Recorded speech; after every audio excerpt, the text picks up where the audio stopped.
With the assassination of Julius Caesar, Rome endured a period of unrest until his adopted son, Octavius, established himself as unchallenged ruler.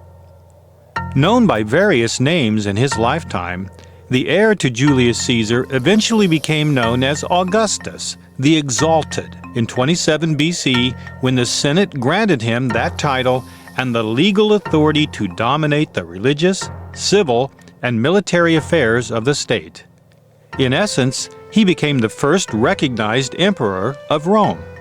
Though physically weak and susceptible to disease, Augustus was a shrewd and brilliant politician who was able to achieve his stature through cold, cunning political calculation. The reign of Augustus produced an expanded Roman Empire with secure boundaries, a reformed system of taxation, improved infrastructure of roads with an official courier system, a standing army, and a small navy. Augustus restored peace after years of civil war. Much of the city of Rome was rebuilt, replacing brick with marble. Augustus established police and firefighting services for the city. With his long and prosperous rule, Augustus made the defunct republic unnecessary and established a model of imperial government that persisted long after his death in 14 AD. After his demise, Augustus was worshipped as a god. A month was assigned his name, August. On September 28, 1936, Edgar Cayce gave a reading for a 76-year-old businessman who was identified as the reincarnation of Augustus. The reading stated that as Augustus, this sole entity had consistently manifested the intent to make for greater conveniences for his fellow man and had promoted the desire within individuals to seek the spiritual source of supply. Throughout his varied past lives, the challenge had always been to overcome the temptation to lord himself over others.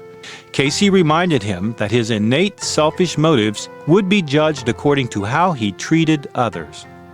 The reading acknowledged the historic value of this individual's past lives, pointing out an important lifetime in colonial America as Samuel Goldenson, where he participated with Adams, Hamilton, Madison, Franklin, Hancock, and Payne in laying the foundation for a new nation. Prior to the colonial life in America, this sole entity was said to have lived in France during the rule of the Louis, when taxation for the indulgences of the rich and powerful was again an issue.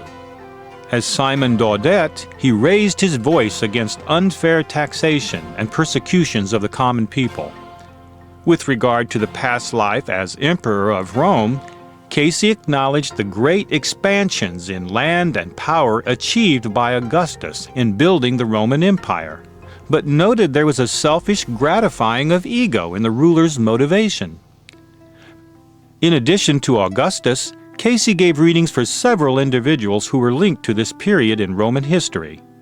A 22-year-old woman was told that she had been in the household of Pargarthus, an aide to Emperor Augustus. When she became aware of the turmoils that arose as the Roman soldiers returned home with their prisoners of conquest and new ideas and tenets that challenged traditional Roman doctrine, she questioned those close to her. Her desire for a clear conscience cost her in terms of relationships and status in that life in a material sense, but she grew in soul development. A 38-year-old businessman was told that he had lived during the reign of Augustus when there was warfare in Alexandria, Egypt. He had been an assistant to an important military leader. From that experience, he carried over into his present life a keen moral sense that allowed him to listen to others and act upon the information in a manner leading to commercial and material success. Cayce cautioned that he must temper his business sense with spiritual prompting. A 37-year-old Jewish singer received a reading in 1935 stating that she had been a Greek dancer and musician when Augustus Caesar entertained the lords and ladies of Rome with feasts and celebrations. In the name Grehan, she both lost and gained in that experience, gaining in creative interpretation, losing in self-indulgence and lustful gratification. Casey observed that she was again in a position to entertain others with her musical talents. The challenge was to use her abilities to awaken within others a creative influence, bringing harmony, peace, and understanding to the hearts and souls of those witnessing her performances. A 51-year-old cartoonist was told that he had been court jester to Augustus. In the name Ramaloyuin, he was not simply a clown or low entertainer, but a friend, counselor, and companion to Augustus. His role was to keep the ruler in a pleasant frame of mind.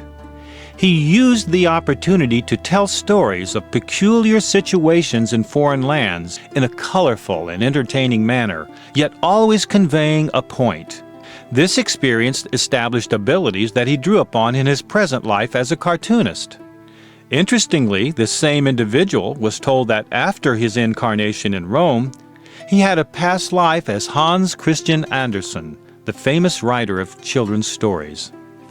A 41-year-old woman was told that she had been in the household of a counselor to Augustus. In the name Prepontia, she utilized her position to learn about foreign lands, especially Palestine and Persia.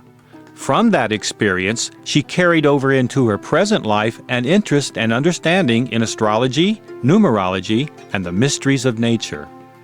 Like many from the upper class during Augustus's reign, she was cautioned against the influences of those that usurp authority and turn it to self-aggrandizement. A 40-year-old man was given a reading stating that he had been an administrator in Augustus's government. As Nellius, he was one to whom representatives and agents in foreign lands submitted reports and accountings. He used his position selfishly, which eventually led to hardships for him. In his present life, he was counseled to administer judgments with a spirit of justice, truth, and mercy. A 48-year-old engineer was given a reading describing a past life as Catulibus, one close to those in power in Rome during the reign of Augustus, when there was a great deal of power, pomp, and influence in many lands. Casey observed that although the contributions of Catulibus were not acknowledged by the historians and clerics in their writings of that era, and that his lifetime was not long in terms of years, he was indeed the power behind much of that accomplished during the expansion of Roman influence during that period. His extensive knowledge of the situations in other lands through emissaries and reports was carried over into his present lifetime as the ability to remember and recall information, to work out details and give instructions in a wide variety of fields of activity and service. As with many powerful Romans during the reign of Augustus, this sole entity both gained and lost in its development, gaining when he was able to focus on the greater good, losing when he succumbed to self-indulgence and self-gratification, which were latent tendencies carried over from his Roman experience. A 26-year-old dairy farmer received a life reading in 1941, stating that he had lived during the expansion of the Roman Empire at the time of Augustus. With the name Philo, his heritage was Roman, Greek, and Jewish. His reading provides some insight into the character of Augustus. Casey stated that during the period of imperial growth, Augustus attempted to unify the services for peoples in every land, following the example of Xerxes and Midias. This unification was based on the recognition that although there was an innate ability for each individual to rule his own life and household, for better or worse, this ability was a privilege based on the greater good of society, which in this case was the Roman Empire. The reading for Philo gave him credit for emphasizing the statement, "He that serves Rome the better is the greater Roman of all." Casey stated that Philo lived this sentiment as counselor to the authorities in varied lands within the empire. He oversaw the collection of taxes for the benefit of the empire as was envisioned by Augustus. Philo often met with resistance from some individuals and groups whose ideals were selfish. Yet he held true to his ideal of service for the greater good as interpreted by Augustus. He was a true Roman in the best sense. In terms of reincarnational development, this case provides an interesting aside. In a subsequent life, this entity was a pirate and brother to the infamous John Lafitte. Casey notes that after the great advancement made by Philo, the soul entity fell, by circumstance, into that very slough of despair that it attempted to point a great empire away from. Casey attributed these extremes in character to past lives in Atlantis and the astrological influence of Uranus, both leading to extremes, from a dutiful Roman citizen to pirate of the Caribbean. In 1943, Casey gave a reading for a 10-year-old boy who was a judge during the reign of Augustus.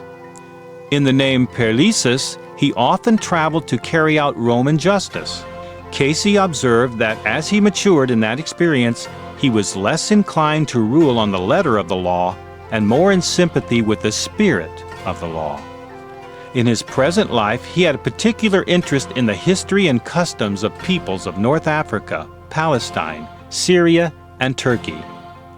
In 1943, Casey gave a reading for a 52-year-old Quaker who was an editor. She had a past life in Rome as a man named Malincus, an historian during the rule of Augustus. Her reading noted that this was during the time when Augustus made changes in the relationships of the various groups that had been assimilated into the empire. In terms of soul development, the entity gained in its efforts to educate and inform the varied peoples of the empire. The message was a new interpretation of the positive, constructive ways that the diverse cultural groups in the Roman provinces could work together for the betterment and welfare of all the people of the empire. Thus, unification appears to have been a central theme of Augustus' rule, particularly in the latter years.